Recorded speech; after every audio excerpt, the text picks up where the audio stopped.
everybody. Welcome to Sound Bombing. I created this show for people who want to experience a radical, life-changing journey through the sounds of my diverse guests.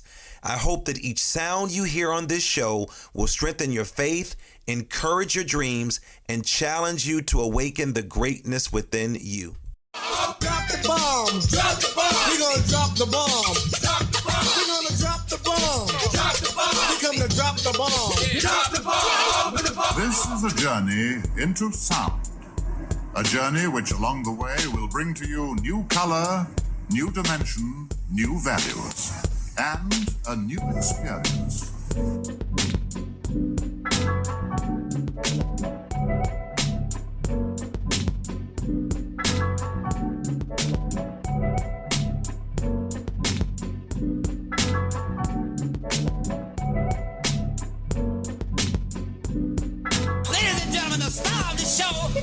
LaMarr Darnell Shields.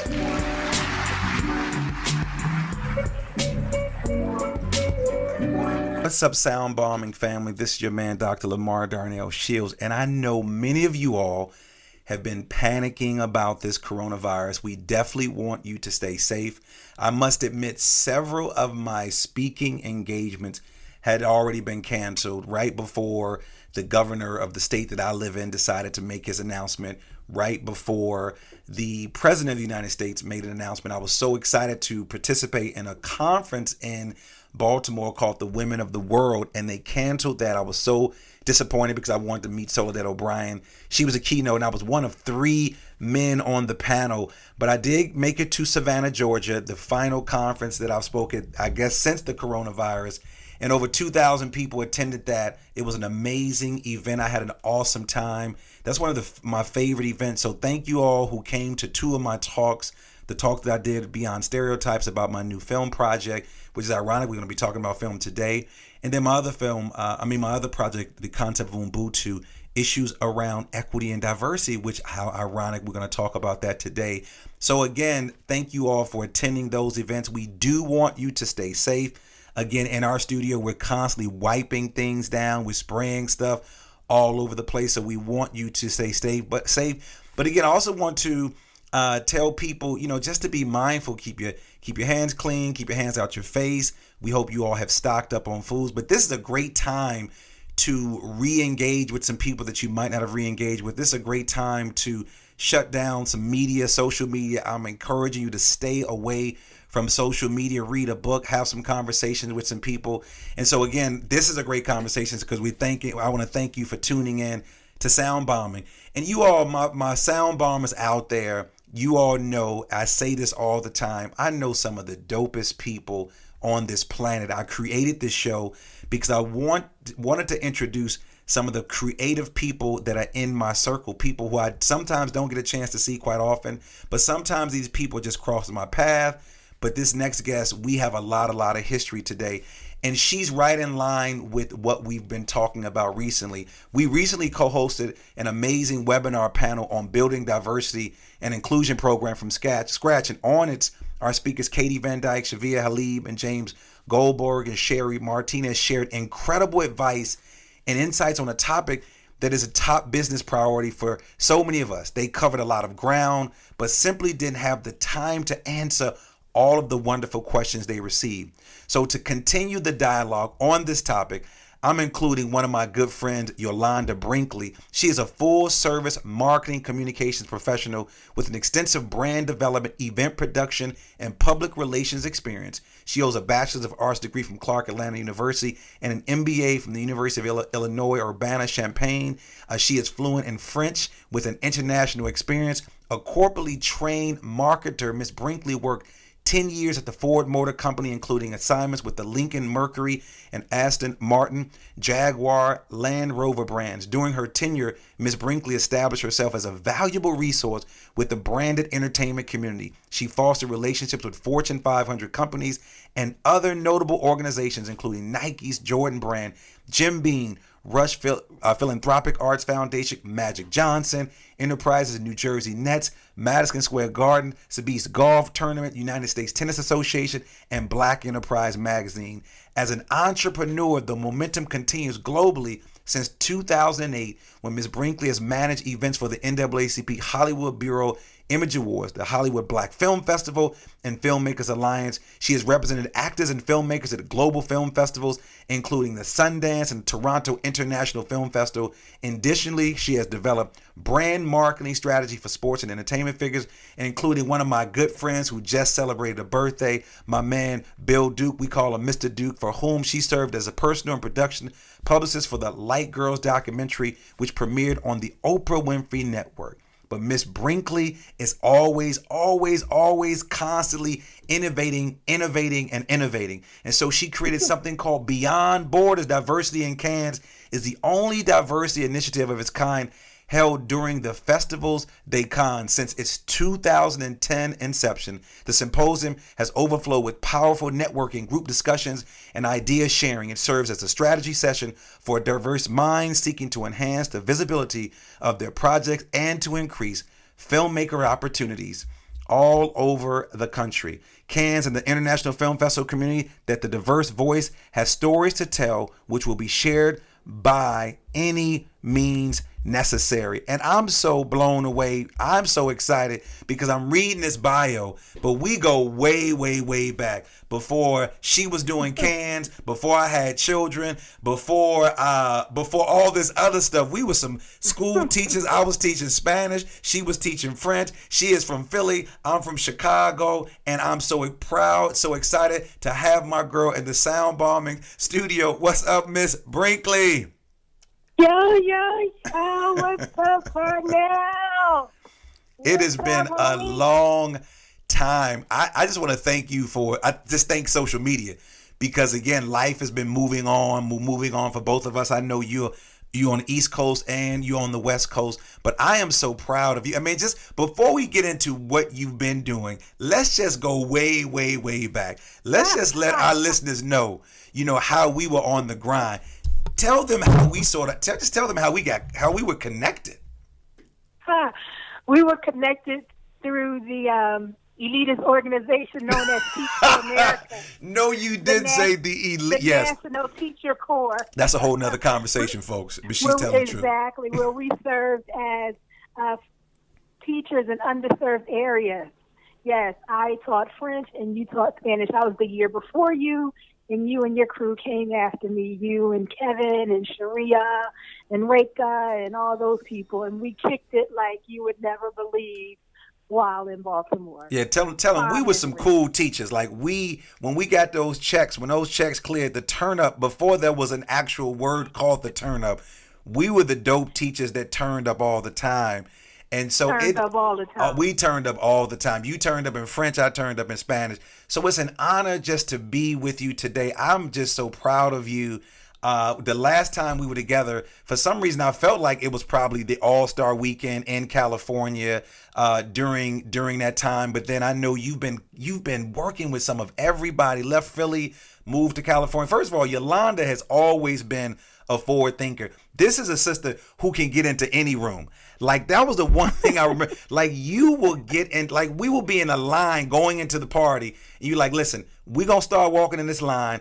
Do not look back. Just keep going. And then one of us make a mistake, and then we look back, and then we get caught up, and you in the club turning up already. So for what you're doing right now, it is amazing.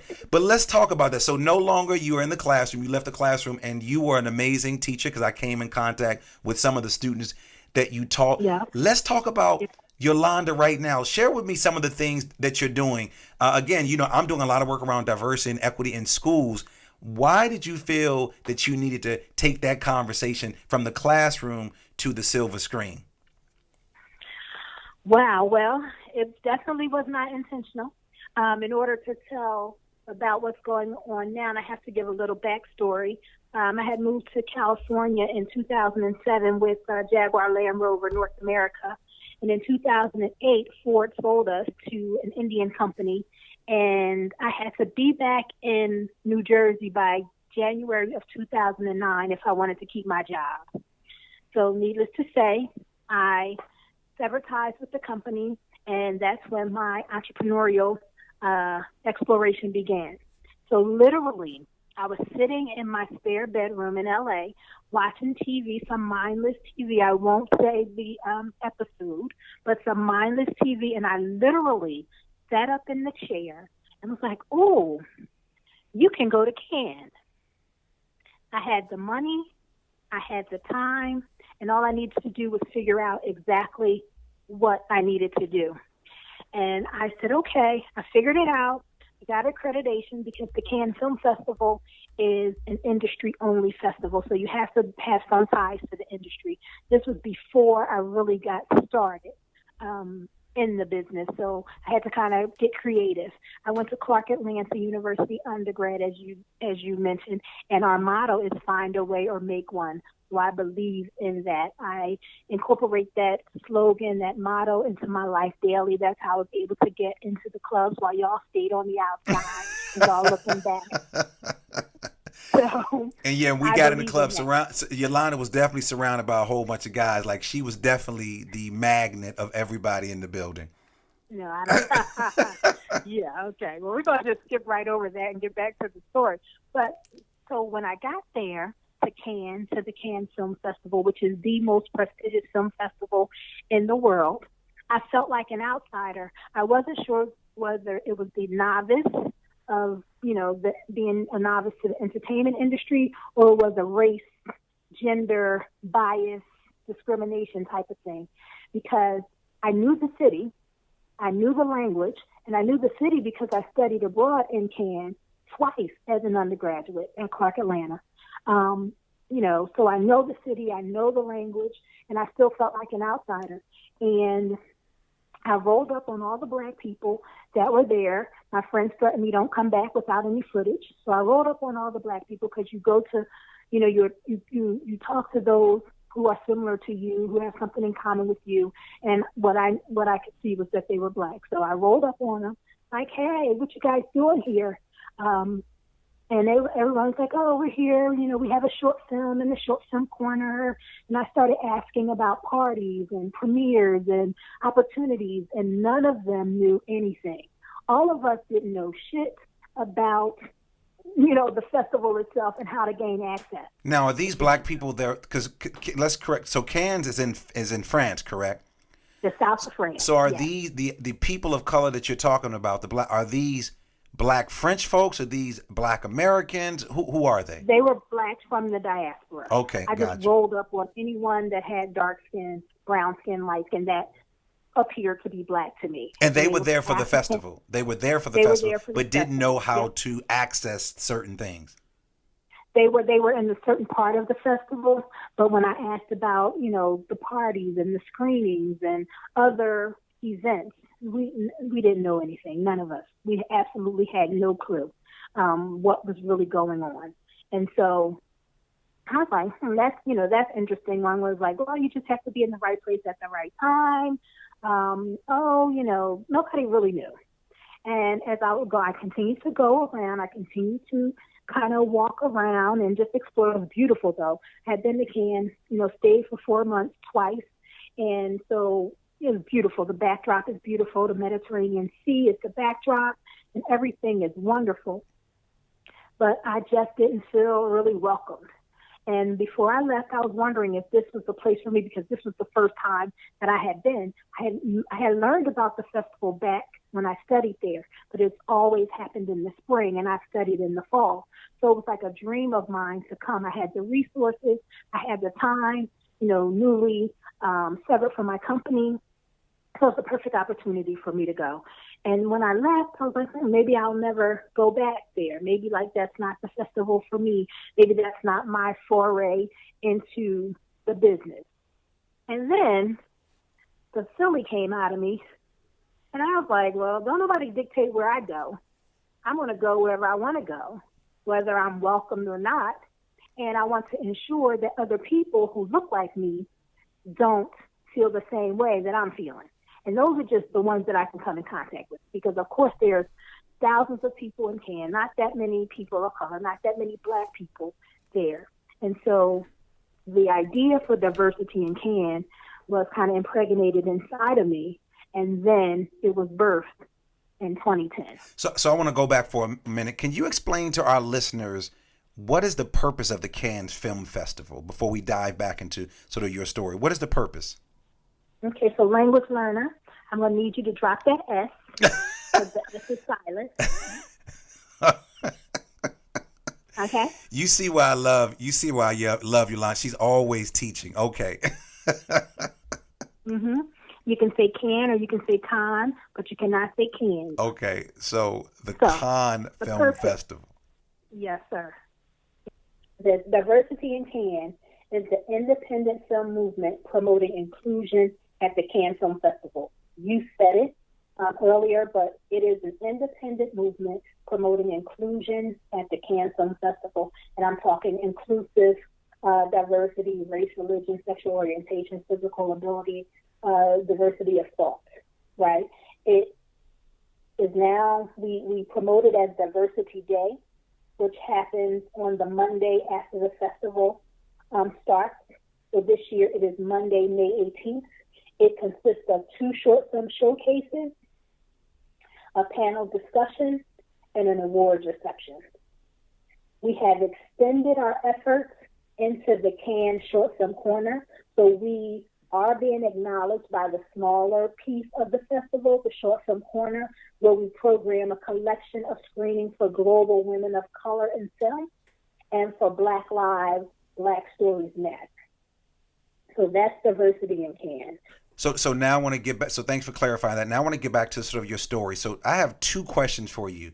What did you expect to get from the festival when you arrived? You said you got out the car, you saw these black folks who were there, and you started talking. So what did you expect? And then where did you get this drive in you where you just said, hey, let me just talk to these people, and then let me see what's going on with them, and then let me then create something? So you can answer any one of those in any particular order. Like, where did you get that drive from and that courage to say, hey, I'm about to talk to these people, then I'm going to create something because I don't want other people to feel that way? And then what did you expect to get out of that when you got out the car to then start approach these individuals? Okay, so a couple of things. What did I expect upon arrival? I didn't really know what to expect, but based on my registration and my accreditation, I knew that I would have access to film screenings in the market, which is where they do the business. Filmmakers attempt to sell their work there. And I also knew that I would have access to the world premiere. So I don't know if you've ever seen any coverage where they have this big red carpet and I see. Because I love film. Yes, I've seen it. Mm-hmm. Okay, so I knew that I would have access.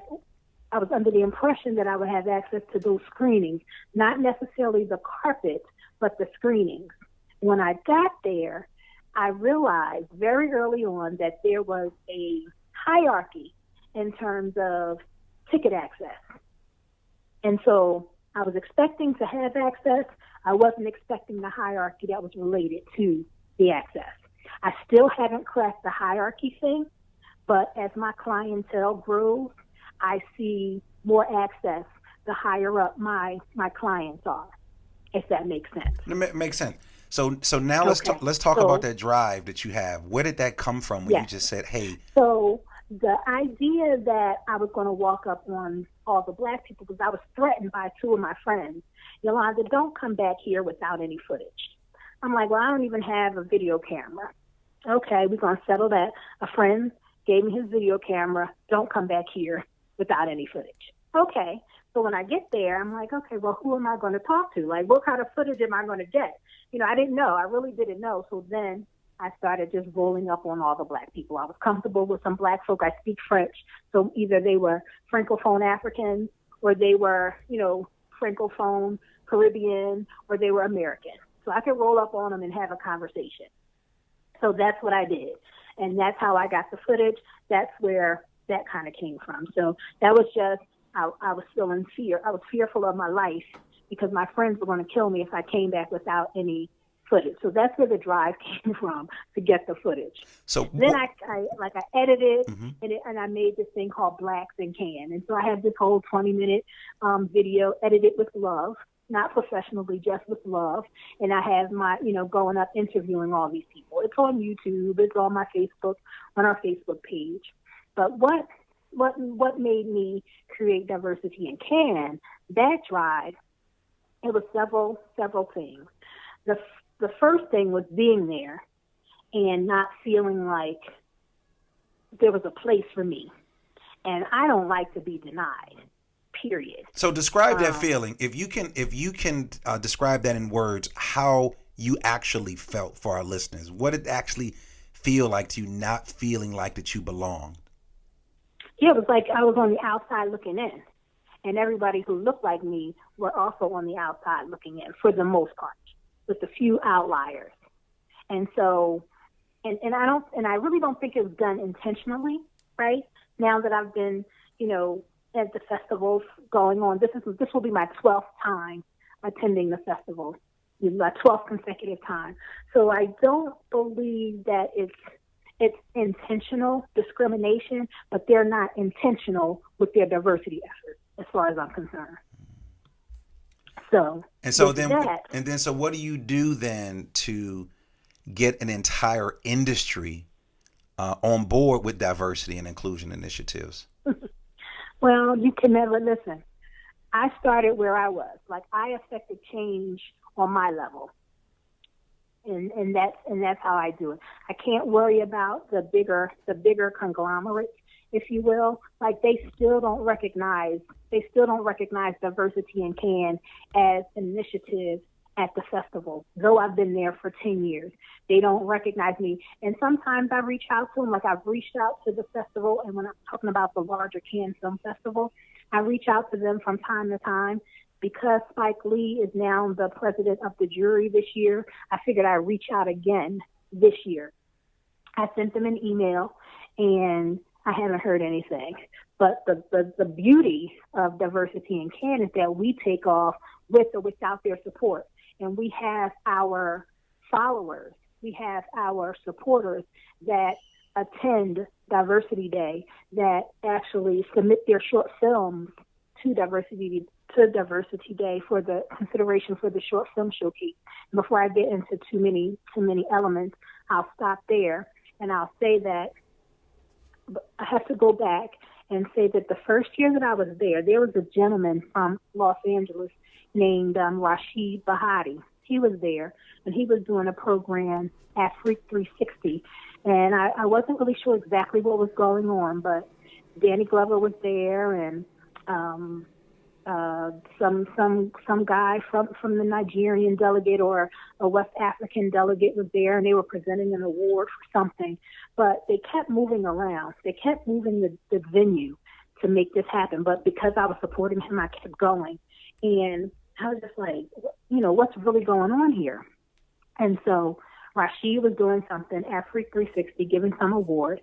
And before I started Diversity in Can, I did reach out to Rashid like, hey, do you want to do something with me? I'm going to do something next year in Can, because there's no sense in recreating the wheel if it's not necessary. Maybe we can collaborate, do something together.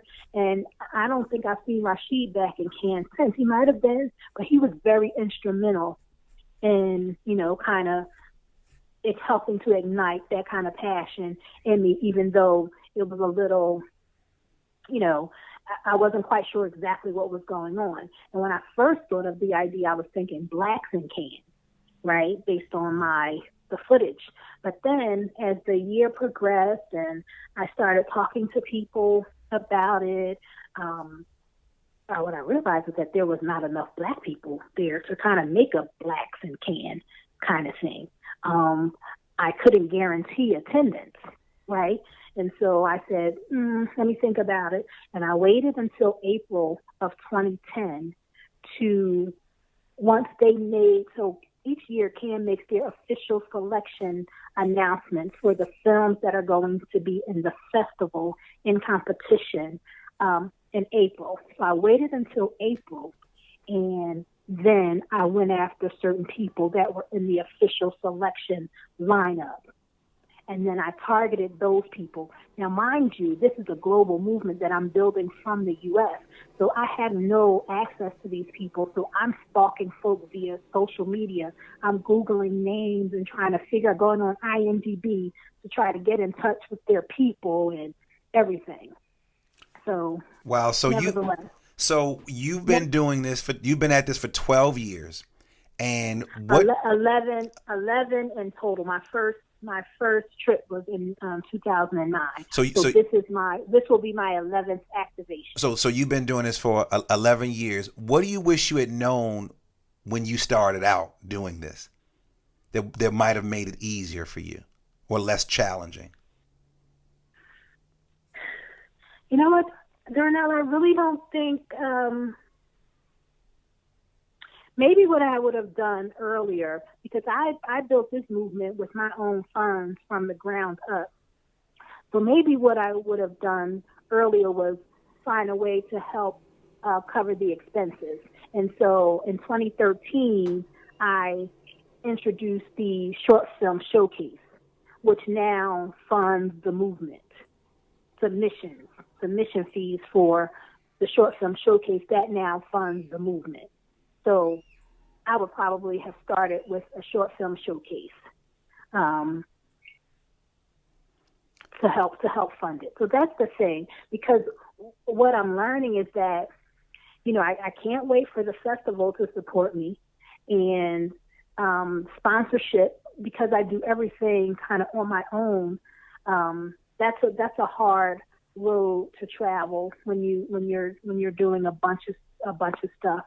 So I would just say find a way to pay for your own efforts, because you can't expect to build a movement and have other people pay for it.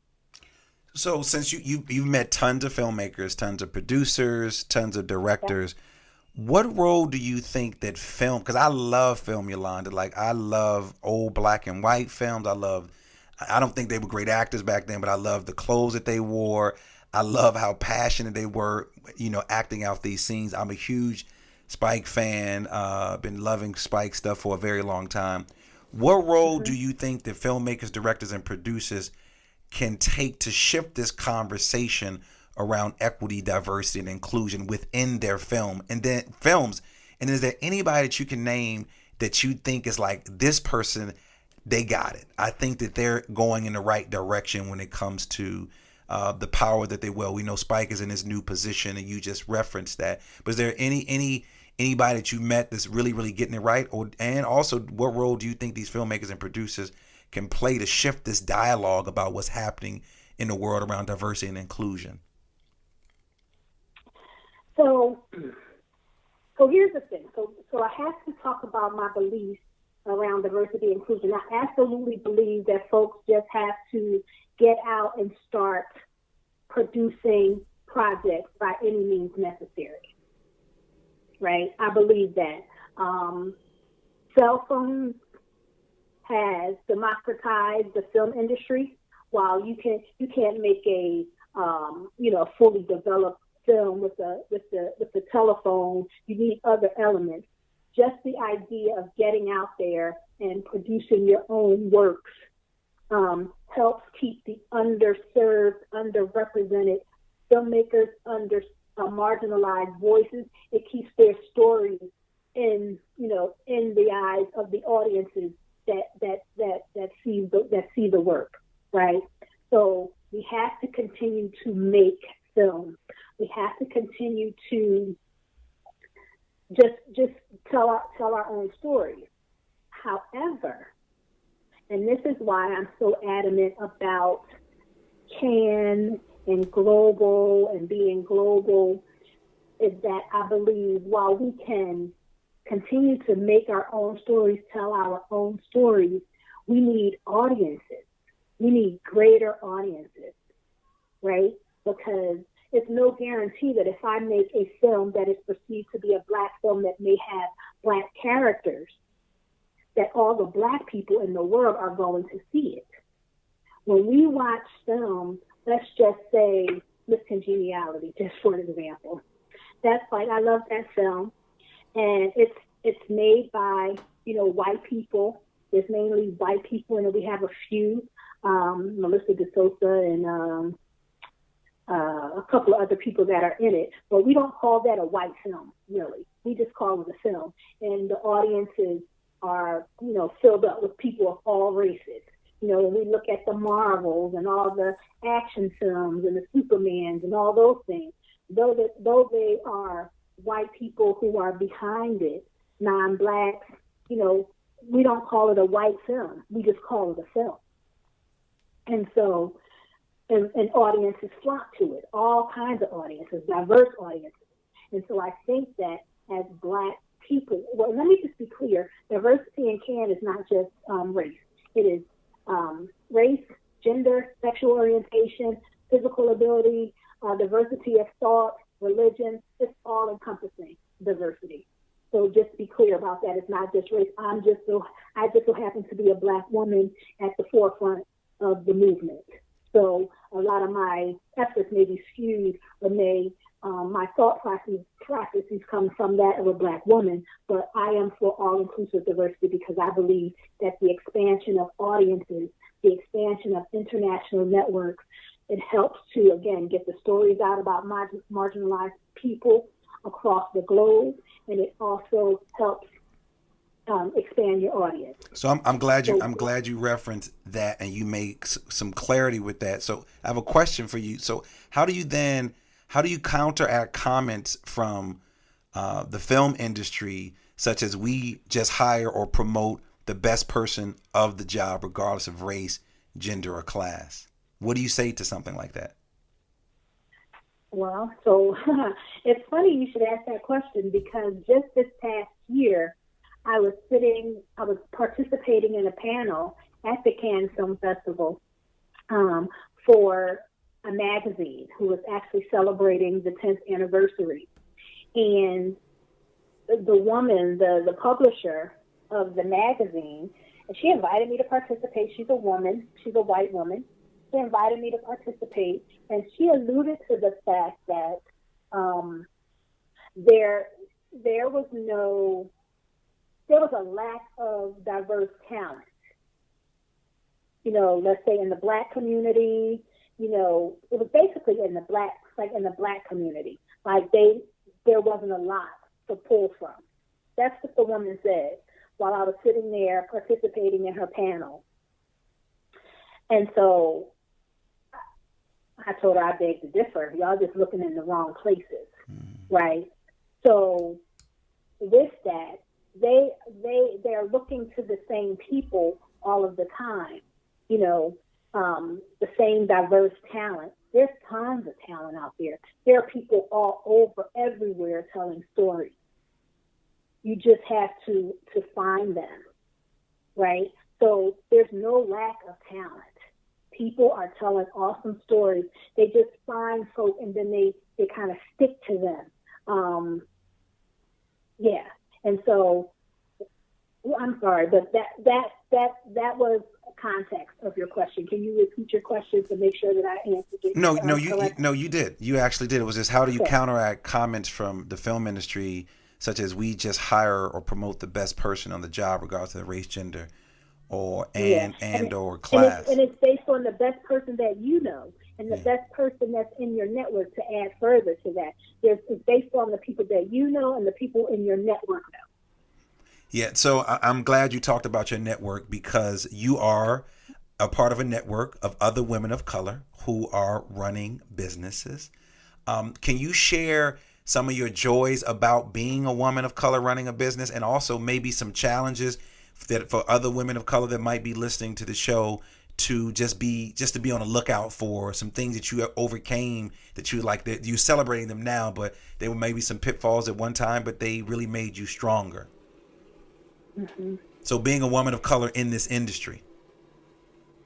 So here's the thing. I'm not sure if okay, so let me start here. This is where I'm going to start. I'm going to start as a person of color, because earlier you asked me about the drive for creating diversity in CAN, and actually the drive came from being a person of color in the entertainment industry, attempting to kind of get a foot in the door. And when I quit my corporate job in 2008, and I started, you know, I looked at my skills, and I decided that I would lead with publicity. Since I was doing corporate affairs for Jaguar and Land Rover, you know, I led with publicity. But then I said, okay, I'm a Black woman, and just right now, my reach is to other Black people. I had started out with Doreen Spicer. She's a Morgan State alum. She's a co-creator of the Proud Family. I met her at a 9/11 function in Washington, D.C. She was the keynote, and I started doing some work for her before I even moved to L.A., before I even started in the business. And so what I found, though, when I had closer look, that there weren't very many Black people working in major motion pictures and network television. And that was in, say, 2006, 2005. It still wasn't all the shows that were on TV today and all the extended cable networks and everything. There wasn't a lot. And so my thought was, as a Black woman, if I'm leading with publicity as a publicist and not many Black people are working, not that my only clientele could be Black people, but I was like, well, then if they're not working, then I'm not working. And then the ones who are working, say the Will Smiths, the Halle Berrys of the world, the Samuel L. Jackson, they already have their people, and they're not going to be checking for me as I enter into the business, as I try to get a foot in the door. So then that's when the idea of the global idea came to pass. The idea that, oh, well, maybe after my, going to Cannes, well, maybe this is something that I can do, because ultimately for me, the idea is to promote inclusion in Cannes, but also for me to build global clientele. And so as a result of my work in Cannes, I picked up a client that was an official selection from the Toronto International Film Festival that's from Russia. I had a Polish client. So if there's anything that I'm going to tell, any lessons that I would give other Black women, is don't limit your clientele to just people who look like you. Wow. So what impact, go ahead and finish your statement, I'm sorry. Because you guys probably have access to the same things. Like, not that there's better, but, and another reason I didn't do just Blacks for diversity in Cannes is because I don't want us to all come to Cannes and just hang out together, and then we're going to sit there and not have access to any of the parties and any of the screenings because we don't know anybody. So the idea is for us, we can network, but we go out, we network, we meet some non-Blacks, bring them back to diversity in Cannes, and then we are connecting with other people. We're talking now potential co-productions with people in Germany or people in Africa or people in Belgium or people in Italy or people in China, right? So the idea is to expand the network. I'm all for Black power, and I went to Clark Atlanta, and I believe in that. I taught at a Black school in Baltimore. I really believe in that, but in order to grow, we don't need them to do the work, but we need them to see the work to expand our audiences. And I really believe in that. Well, listen, I can talk to you forever, and it's an honor to talk to you about the great work that you're doing, because, I love film. I'm a little bootleg filmmaker. I've done 2 projects out there.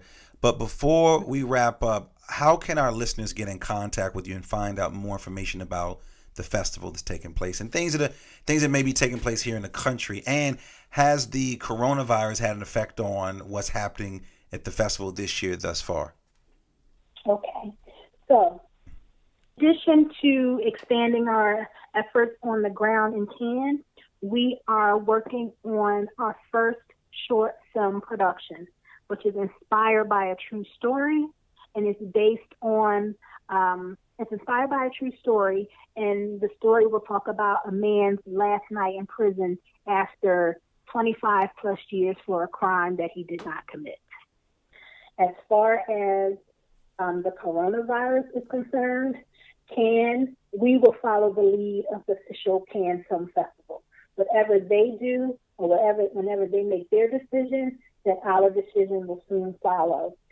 We have 8 weeks. We're exactly 8 weeks out from the festival. And so while governments are banning large groups, of course, Cannes has thousands of people. And so there's a possibility that it could be canceled. And we will take the necessary steps after the official festival makes its decision. But it doesn't negatively impact us because we will postpone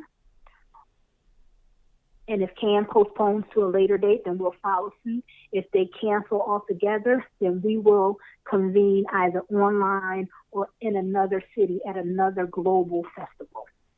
And how can our listeners get in contact with you? They can reach us on social media platforms at Diverse, Diverse, N, the letter N, Cannes, Cannes. That's on Twitter and Instagram, and on Facebook at Diversity in Cannes. Facebook and YouTube, Diversity in Cannes is how we can be reached. And, final question, what impact would you like your work to have on the global world? The bottom line for me is giving marginalized voices the opportunity to be seen and heard on the global film level, because some of these people have never met, seen, and I'm going to speak as a Black woman, have never seen stories about Black people or other people, or it's based on other people's interpretation of what we are and what we see. So my goal is to help shift the narrative of marginalized voices on the global scale. Well, it has been a pleasure talking to you. We're going to wrap up that part, but this is my favorite part of the show. It's called the Super Bomb Questions. And these are questions I'm going to ask you, and I want you to respond to them as quickly as possible. It's not called the slow motion questions. It is called rapid fire Super Bomb Questions. So, Yolanda Brinkley, are you ready? I heard a yes. She is ready. So what is your favorite word? I'm going to go with resourceful. What moves you to tears? I'm not a crybaby, so let me think. Ooh, I gotta come. I'll rapid fire, but I don't know what moves me to. I'm gonna leave that for the crybabies, Darnell. I can't. I can't think of nothing. So what moves me to tears? What moves you to joy? What brings you some tears of joy? My nieces and my nephews, the babies. What do you wish you had more time to do? Spend with my family. What dead person would you most like to meet or get advice from? My grandfather, John James Lee. If you were in the Mrs. America talent competition, what would your talent be? Dancing. What is the book or book you've given most as a gift, and why? Well, I'm not sure. I haven't given a lot of books, but the book that I enjoyed giving the most was Never Eat Alone by Keith Ferrazzi, one of my favorite books. Yes. Yes, and I gave it to Will Packer of Rainforest Films at the time, because I had a meeting at his office and I didn't want to go empty-handed.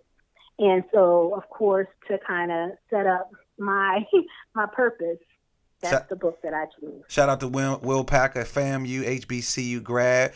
What's your superpower? Getting shit done. And what is your spirit animal or animal spirit? Lion. Well, Yolanda Brinkley, I would like to thank you for joining me in the Sound Bombing Studios. I also like to thank my engineer, Alec Blanc, Supremacy for our theme music, and all of you for listening. And as always, believe that something wonderful is about to happen and that some people miss the message because they're too busy looking for the mess. Thanks for tuning in, and do something for someone other than yourself today. You've been listening to Sound Bombing. Peace.